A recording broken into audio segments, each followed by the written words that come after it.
আল্লাহ যেদিন বললেন যে আজ রাতেই তুমি আর আবু বকর হিজরত করো, রাসূল সাল্লাল্লাহু আলাইহি ওয়াসাল্লাম ওই দিন দুপুরবেলা আবু বকর রাদিয়াল্লাহু তাআলা আনহুর ঘরে গেলেন।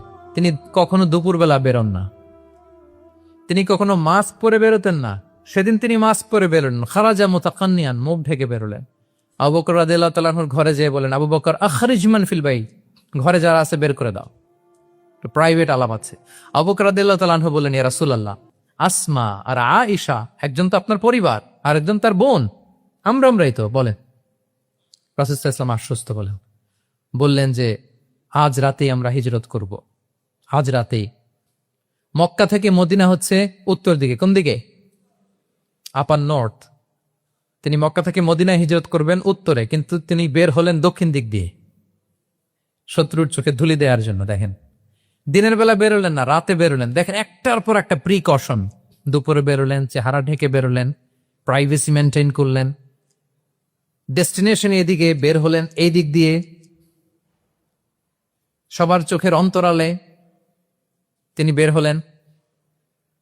এবং তিনি আবু বকর রাদিয়াল্লাহু তাআলা আনহুকে বললেন, সবাই যেই পথে মদিনা যায় আমরা কিন্তু ওই পথে যাব না, ক্যারাভানগুলো যেই পথে যায় ওই পথে না, সাওয়াহিলি একটা আনইউজুয়াল রুট ধরে আমরা যাব, সাগরের পার ঘেঁষে ঘেঁষে, যাতে ওরা বুঝতে না পারে।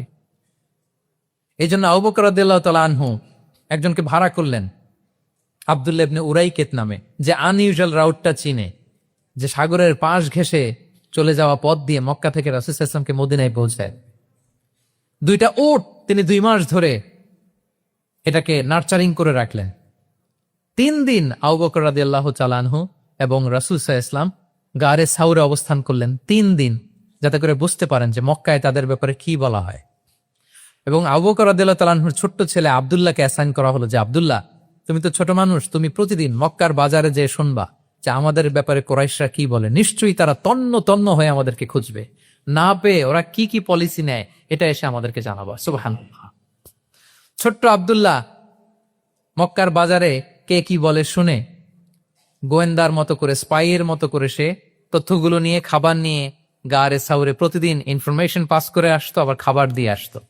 আচ্ছা বলেন তো, এই ছোট্ট আব্দুল্লাহ যেই পথে যায়, মরুভূমির উপরে তার ফুটপ্রিন্ট আছে না, আব্দুল্লাহর ফুটপ্রিন্ট। তো কোরাইশরা তো তন্ন তন্ন হয়ে রাসূল সাল্লাল্লাহু আলাইহি ওয়াসাল্লামকে খুঁজতেছে, ডানে বায়ে সামনে পেছনে সব জায়গায়।